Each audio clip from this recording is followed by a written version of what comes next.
Player ratings you have with the dull draw. Aye. Player ratings you have the dull draw at Oxford against Oxford. We are at Oxford soon enough because the replay is on the cards yet again for Newcastle in the FA Cup. I'll start with Carl Darlow. I thought he saved her, literally. Yeah, he had a good game. At the end, that one-on-one. Couple of great saves. They should have won it. They should have went through, I reckon, Oxford. A couple of very good saves. Darlow, he did well, commanding his box from corners as well. Got his hands on them. I give Darlow an 8. Yep. Left back, Matt Ritchie. Matt Ritchie had a good game. You can see like he was trying to like command and like get people forward. Like he was trying his heart out, like a captain, like what Matt Ritchie is. Like, you know what you get with Matt Ritchie. Like, he does try and like persuade other players to do better, and he just wants to win. Like, he's a fucking winner, Matt Ritchie. But at the end of the day, it just wasn't really good enough. I don't know, 6 from him. I'll go the other side. I'll go Yedlin. I thought he was shite today. Yeah, he was really poor Yedlin today, both going forward and at the back. Not offering enough. His touch is terrible. A couple of times he knocked it out of play. Not happy with Yedlin today at all. Give Yedlin a 3. Clark?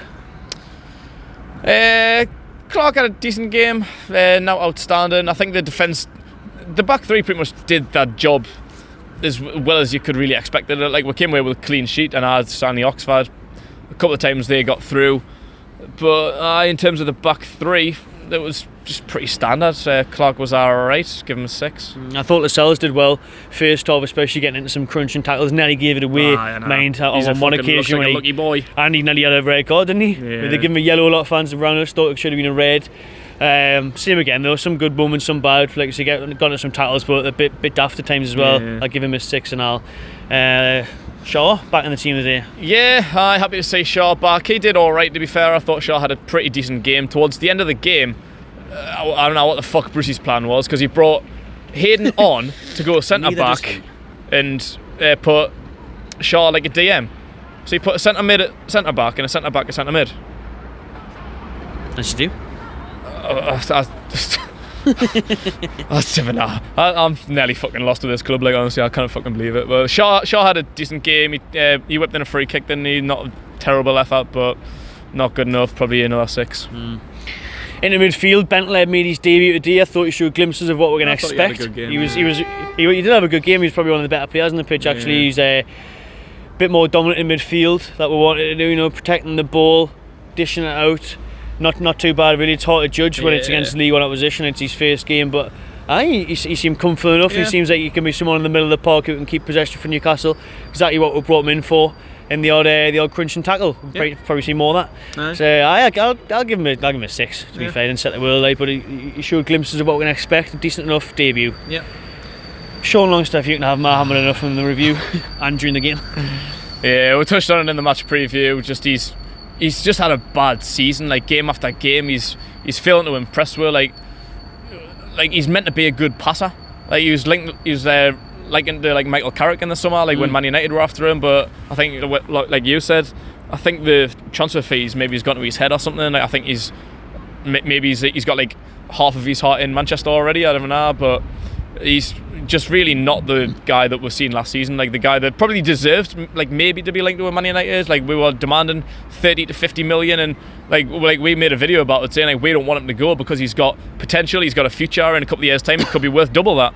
But now, fucking hell, if you offered 30 million, for 30 million at least, fucking hell, I would have taken that any day. I thought, honestly, he was shocking today, man. He's just so sluggish, stuck in the mud. Yeah, it's like the stuck in the mud, waiting for Matty. Come on, run through his legs, and let him free. I can play now. No, aye. Do you want to pass the ball, mate? Because I'm unstuck now. Honestly, let's just the basic. I don't know what's happening. If it's, I stuck up from at the start of the season because of how well he did last year, and was it still effects of injury? You know, he had a pretty bad injury as he not came back from it. It's been games and months now. There's no excuse for how bad he's been. Yeah. He looks like a shadow of the player he was last year. He looks like probably the player that the club thought he was going to be, why he was going out alone, why he wasn't good enough to get a game, and he's chucked in and he was tremendous last year. So there must be talent there. But what is going on? Matty came on. Matty had a better game. And he only played 10-15 minutes. Yeah, not good enough from Sean at all. It is just the basic things, just like little passing. Like, he's meant to be a good passer. I like in Michael Carrick, but just like 5-yard passing, first touches, and just basic stuff. Just not good enough. 3. Right then, Almiron. You know, Federico Fernandes on the bench should have been playing right wing. Why, if Fernandes was there, the delivery was wank today from everyone. Tell you what, Federico Fernandes could have done a job there. Fernandes would have whipped in Julian on Ibar. Would have been Stanya now. 3 assists for Fernandes. Hat-trick for Julian on 3-0 through to the next round. Light work. We didn't mean any of that. It's sarcasm. You might be the next David Beckham and it's getting windy. Make sure the tripod's not going like, oh, what? Easy. Almiron, I thought, wasn't as good as he normally is today. To be fair, he was making them long busting runs. He was getting into certain areas. But again, his final product wasn't brilliant. Especially, I remember pretty much the last kick of the game. He had a chance to cross it in and he just chipped it in the keeper's hands. It wasn't good enough from Almiron. He looked the only bright spark-ish in the second half. Again, as usual. But again, there just wasn't enough service to him. There wasn't enough support for him. Not the best 4. Yeah. See, Maxman? The same thing there for him, didn't you? Pretty much. The bright spot was seeing was the run that he made when he took on 3 players and had a shot in the first half and it went out for a corner. Apart from that, his touch and that was poor the day, wasn't it? Yeah. I still don't know if he's at full fitness. Like he was quicker the day than he was last week against Chelsea, so you can tell there's a bit more fitness there than he had last week. But it's end products. Like this was mentioned like when we signed him, when we didn't really know who he was. He was a bit of an unknown player. We heard from a couple of fans where he come from that he's got no end product.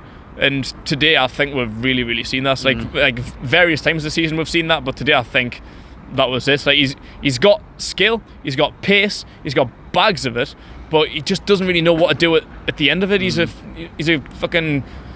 French fucking, what's he called? Fucking Jonas Gutierrez. That's basically what he is. He's a fucking French Gutierrez. Like he can run all day, he can take players on, but then what do you do with it? I don't know. Because I was surprised at how good his bowling was against Chelsea last week when it was on a play. That was a class bowling, but then in the day, we just seen nothing of that, and his decision making around the final third was poor. He was trying a bit too hard because he's seen League One opposition, like when you're in year 8 and you play the year 5s. Aye. It's like, he did that in the first half. He took a few players on, got in the box, and then. I think he just thought today would be easier, so he could show off a little bit. He can do a bit more skills, wow the crowd, and he just really didn't do that for me. Yeah. Still doesn't look 100% sharp like, does he? Nah, I'd give him a 4. Julian I thought had a really good game until he misses the best chance of the game with about 5 minutes to go. He bleeds it over the bar. First half, especially, he was chesting it off like shoulder, like Rondon. He actually looked like a striker, great hold up play, distributing it well out wide. Just still lack of support when he was looking for a flick on. Miggy wasn't making the running behind.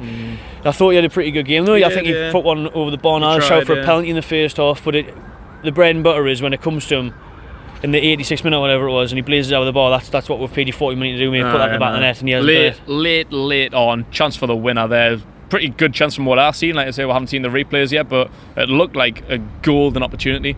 And like any striker doesn't care about your transfer value. Like, but for 40 million quid, you pay that much money for a goal scorer and he can't fucking do it. Like it's ridiculous. That like, but you're right. He did have a good game. Apart from that, but like that's your main job. Like you're not really getting paid to fucking hold up the ball. You spent most of the fucking game on the sideline, fucking dealing with his headband. I know. I don't know what the fucking physio. Julian, who wore better? Don't know what the physio was doing, but like you're just on the fucking sideline all the time, just running out. I get dealing with his headband. We spent with fucking 60 minutes on the sideline. You noticed the League One defender just didn't get out once. Yeah, nah. Constantly strapped up. But hold up play good, finishing poor again. He did have 2 in the back of the net, which were good quick finishes. It was a good finish. But unfortunately they were offside, and like I say, it came down to it at the end. They should have won it for Newcastle, maybe, but obviously Oxford had chances as well. But Julian, I'll give him a 6. Good game apart from that chance at the end. Yeah. Drop your player ratings in the comments below, subscribe to my channel TV, and enjoy yourself.